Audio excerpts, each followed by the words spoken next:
Jusqu'à midi, question de santé avec le docteur Gérald Kierzek et Isabelle Quenin.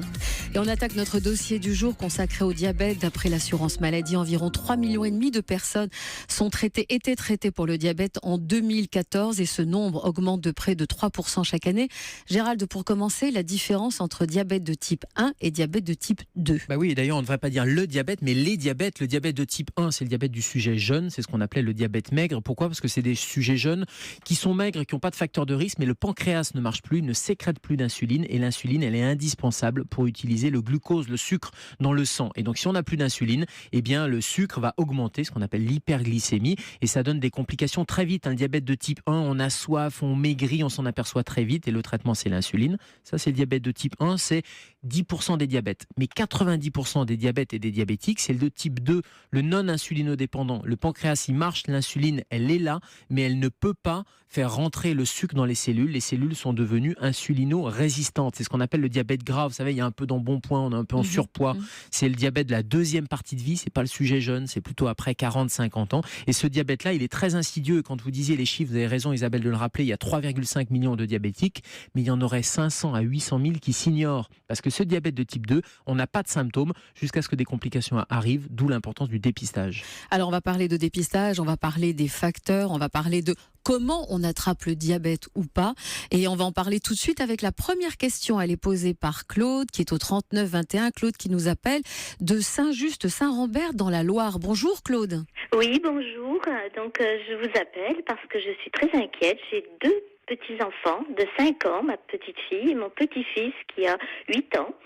Donc c'est la grand-mère paternelle qui a du diabète de type 1 pratiquement de naissance, qui a subi une greffe rénale récemment, et donc voilà, c'est assez grave. Et moi j'ai peur pour mes petits enfants. J'aurais voulu savoir s'ils peuvent devenir diabétiques et dans combien de temps, et voilà un petit peu qu'on me conseille, parce qu'apparemment ils n'ont pas été très très conseillés là-dessus. Alors Voilà. Gérald, Alors, qu'est-ce Claude, qu'on peut dire pour rassurer Claude? Déjà, j'ouvre une parenthèse, on dit Saint-Just-Saint-Rambert, avec les deux Stéphanois qui sont dans le studio. N'est-ce pas, Claude ? Je présente toutes mes excuses. Allez, Grave. Elle s'excuse, elle ne savait pas, hein, Claude.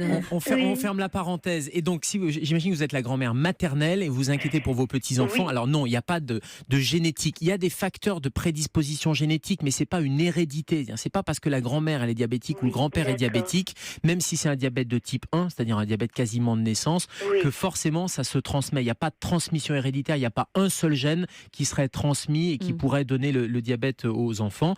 Donc il n'y a pas de risque particulier. Donc vraiment, je peux vous rassurer là-dessus. C'est pareil pour les diabétiques de type 2, vous savez, le diabète de type un peu gras avec un diabète qui apparaît à l'âge de 50 ans. Il y a un peu des prédispositions génétiques. Donc c'est sûr que si les grands-parents sont diabétiques, ça veut dire qu'il va falloir faire attention à peu près au même âge qu'eux, à moins manger, faire de l'activité physique, ne pas fumer, bref, lutter contre les facteurs de risque pour pas aggraver le risque. Mais en tout cas, là encore une fois, il n'y a pas d'hérédité systématique. Bon, vous me rassurez. Alors, Claude, bougez pas, parce qu'il y a une question qui est arrivée, Moudge, sur Twitter. Pourquoi on ne nous prescrit pas une prise de sang dès notre plus jeune âge ? Donc là, on serait parfaitement dans le cas des petites filles de Claude, pour détecter dans nos anticorps un diabète de type 1. Alors, le diabète de type 1, encore une fois, c'est que 10% des diabétiques, et c'est un diabète finalement qu'on diagnostique assez vite parce que malheureusement il est très bruyant, comme on dit, c'est-à-dire que très vite on a soif, la glycémie monte en flèche et on a rapidement des complications, donc il est détecté et dépisté assez rapidement. Le vrai problème en termes de santé publique, c'est le diabète de type 2, c'est 90% des diabètes, dont ces 800 000 personnes qui ne sont pas dépistées parce que justement ils n'ont pas de symptômes. Alors pourquoi on ne détecte pas les anticorps ? Parce qu'il a raison Moudj, il y a des anticorps qui viennent détruire les cellules du pancréas dans le diabète de type 1, on les détecte pas parce que avant l'apparition du diabète, ces anticorps ils sont pas forcément exprimés, ils sont pas forcément dans le corps. Par contre, quand on commence à avoir des anticorps qui augmentent, on a déjà les symptômes, mais très rapidement le diagnostic est fait. Donc j'allais dire voilà pourquoi il n'y a pas de détection préventive de ces anticorps. Merci pour votre appel, Claude. On vous embrasse très fort à Saint-Just-Saint-Rambert. Bravo. Ça y est, c'est imprimé. Au 39 21, Fernand. Bonjour Fernand. Oui, Ouais. bonjour. Alors, dites-moi quelle est votre question. Voilà, ma question est la suivante. J'ai été détecté il y a 2 ans diabétique. Donc j'avais tous les symptômes du diabète, j'avais soif, je perdais du poids. Donc on a fait un contrôle sanguin. J'avais un taux d'hémoglobine glyquée qui était très très très élevé puisque j'étais à peu près à 14. Donc j'ai été hospitalisé, on m'a mis une pompe à insuline donc on a déterminé que c'était un diabète. Par la suite, on a arrêté la pompe à insuline et je suis passé sous médicaments. Et pendant quelques mois, j'étais donc sous glyglazide. Mais quand je me contrôlais, j'avais des fois j'étais un petit peu en hypo parce que je pense que le médicament était peut-être un petit peu trop fort. Et j'avais décidé de moi-même d'arrêter ce médicament. Et depuis que j'ai arrêté, j'ai eu mes contrôles sanguins avec un taux d'hémoglobine glyquée qui était à 5. J'en ai eu 3 déjà. À chaque fois, ils étaient à 5. Donc normal, et votre diabète a quasiment disparu, c'est ça, Fernand? Et voilà. Et je me posais la question, est-ce qu'on peut ne plus avoir de diabète? Est-ce que le diabète peut disparaître? Alors oui, le diabète peut ça, disparaître. c'est déjà une bonne nouvelle. Notamment le diabète de type 2. Alors vous, ce qui est un peu différent, c'est qu'à 50 ans, quand vous avez une apparition d'un diabète, généralement c'est un diabète de type 2. Or, le mode de vie, si vous changez votre alimentation, vous mettez à faire de l'activité physique et à perdre du poids, eh bien c'est le premier traitement de ce diabète qui peut régresser et qui peut disparaître. La perte de poids, je l'ai eu avant. Vous l'avez eu avant après, sur un diabète qui était probablement intermédiaire entre les deux. Et on voit parfois des diabètes comme ça à 50 ans qui apparaissent. On pense que c'est du type 1 et en fait, en réalité, c'est du type 2. Donc voilà pourquoi, avec votre changement un peu de mode de vie, vous avez probablement corrigé un peu vos erreurs alimentaires, repris de l'activité physique. Et donc du coup, progressivement, vous êtes passé de l'insuline, puis aux antidiabétiques oraux, c'est-à-dire que les médicaments par la bouche. Et puis finalement, le bienfait de l'activité physique et de la perte de poids, etc., a permis de corriger et de diminuer cette insulino-résistance et de faire disparaître votre diabète. Ce qui est important, Fernand, c'est de surveiller quand même régulièrement que ça ne réapparaisse pas et surtout de garder vos bonnes habitudes. Alors merci pour votre appel, Fernand. On a Kamasola sur Twitter. Je fais du diabète de grossesse. Je suis suivie en grossesse à risque à l'hôpital. Ils m'ont conseillé d'aller voir une diététicienne avec régime pendant toute la durée de ma grossesse. Est-ce que c'est vraiment nécessaire? Oui, donc on peut faire du diabète pendant une grossesse? Oui, c'est ce qu'on appelle le diabète gestationnel qui apparaît au 2e trimestre de la grossesse et qui peut présenter des complications pour le bébé. Voilà pourquoi il ne faut pas le négliger. Voilà pourquoi aussi toutes les femmes enceintes, elles sont dépistées. On fait une prise de sang pour dépister le diabète. Et ce diabète gestationnel, il faut le prendre en charge par des mesures hygiéno-diététiques, d'où l'importance d'aller voir effectivement une diététicienne. Et ensuite, si vraiment le diabète est confirmé, il faut mettre de l'insuline, mais c'est de l'insuline temporaire, c'est le temps de la grossesse. Souvent, c'est des gros bébés d'ailleurs. C'est un des signes, un peu des facteurs de risque de ce diabète gestationnel. Ça donne des macrosomies, des gros bébés. Et ça ne veut pas dire qu'Amazola, elle sera diabétique après, une fois qu'elle aura eu son bébé, qu'elle aura accouché. En revanche, c'est quand même un facteur de risque dans les 10, 15, 20 ans pour l'apparition d'un diabète. Donc ça veut dire qu'il faudra qu'elle fasse bien attention à son régime alimentaire. Elle sera un peu plus à risque que les autres. Alors vivre avec son diabète, cela implique la nécessité de mesurer le taux de sucre que l'on a dans le sang. Ça, c'est quelque chose que les malades doivent faire tous les jours? Alors pour les diabétiques de type 1, oui, c'est même plusieurs fois par jour. C'est se piquer un peu le bout du doigt, même s'il y a d'autres techniques. Et pour les diabétiques de type 2, c'est pas forcément tous les jours parce qu'il y a moins de variations de glycémie. Mais en tout cas, c'est très important. Et puis pour le dépistage, c'est important aussi de voir où on en est en termes de glycémie, de taux de sucre. Alors cette pratique de pouvoir mesurer soi-même son taux de sucre dans le sang a forcément bien évolué. Bien sûr, de plus en plus, on parle d'objets connectés qui nous permettent de suivre notre santé. On en parle aussi pour le diabète. On en parle avec vous, docteur François Teboul, bonjour. Oui, bonjour. Alors vous êtes directeur médical chez Visiomed, donc qui crée des objets connectés. Bon, vous faites partie donc de ces objets connectés. Il y en a d'autres, hein. Mais comment ça fonctionne et qu'est-ce qui a changé justement pour les patients? Est-ce que ça leur a changé la vie?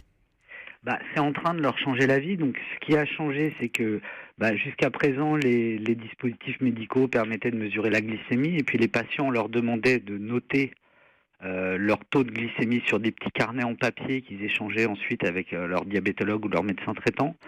Là, ce qui a changé, c'est que du coup, les dispositifs médicaux sont connectés par Bluetooth, donc soit à une application smartphone, soit directement avec des systèmes hospitaliers ou des systèmes de gestion du diabète. Et ça va permettre d'améliorer les échanges avec les médecins et de transmettre directement les données à son médecin ou bien à son application smartphone, cette application permettant du coup au patient de pouvoir mieux se suivre lui-même.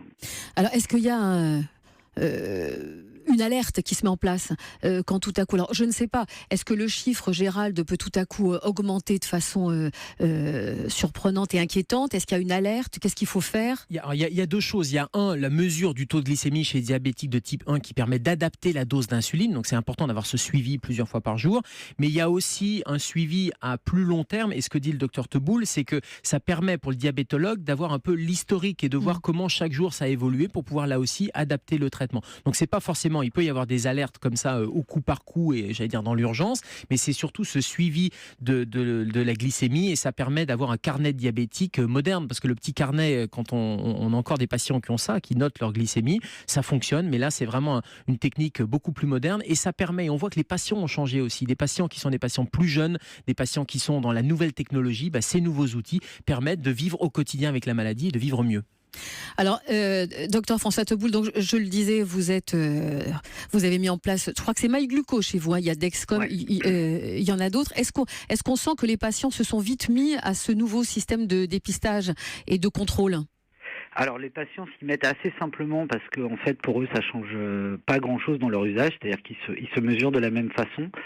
Et puis ce qui change pour eux et qui leur donne envie d'y aller, c'est qu'ils ont plus d'informations eux-mêmes et ça leur permet de mieux se gérer soi-même. Parce que quand le taux de sucre descend très bas ou monte très haut, ça peut rapidement devenir très gênant, avoir des effets secondaires qui sont importants.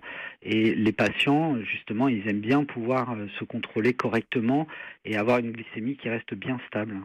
Alors merci pour toutes ces explications. Je rappelle que vous êtes donc le docteur François Teboul et que vous nous parliez de tous ces objets connectés qui ont changé la vie au quotidien de ceux qui souffrent de diabète. On va prendre Monique en ligne, 3921. Bonjour Monique. Oui, bonjour. Quelle est Oui, votre bonjour. question? Oui, bonjour Gérald. Alors moi, je voudrais vous poser une petite question par rapport aux mesures. J'ai acheté un appareil à diabète hier, parce que celui-là que j'avais avant, il y aura plus de lancette, et je voudrais savoir pourquoi il y a une différence comme ça. Le nouveau que j'ai acheté me donne 3,12 g et mon ancien me donne 2,82 g. Alors je voudrais savoir pourquoi il y a une variante comme ça entre les deux, et pour faire mon insuline, qu'est-ce que je choisis comme chiffre? Alors l'appareil à diabète ou le lecteur de glycémie, c'est vrai que ça peut varier d'un appareil à un autre. Mais là, il y a un écart énorme. Pas énorme, entre 2,80 et 3, c'est pas énorme en termes de... alors ça peut être une histoire de calibrage. C'est la même chose au laboratoire. D'un laboratoire à un autre, il peut y avoir les normes qui peuvent varier. Et puis il y a aussi quelque chose qui peut varier, et c'est pas le cas dans le cas de Monique, mais c'est entre les grammes et les millimoles. Donc ça, faut parfois faire attention, parce que si on a un ancien qui donne en millimoles et l'autre en grammes, il faut faire un petit peu la conversion. En millimoles, c'est une unité de mesure. Vous savez, il y a les mètres et puis il y a les centimètres. Vous savez, c'est des tables de conversion. Là, c'est pareil. 1 gramme de diabète, c'est 5,5 millimoles. Mais ça, les diabétiques le savent très bien. Et donc, du coup, et c'est pas le cas de Monique, encore une fois, puisque elle, c'est dans la même unité de mesure, mais c'est vraiment le premier réflexe à avoir. Voir si on parle bien de la même unité de mesure. Et puis après, d'un appareil à un autre, il peut y avoir des variations qui sont généralement des variations qui sont minimes. Tout dépend le calibrage. Et d'ailleurs, ces appareils, il faut régulièrement utiliser, aller les remettre un peu à zéro. Merci pour votre appel, Monique. Voilà ce que l'on pouvait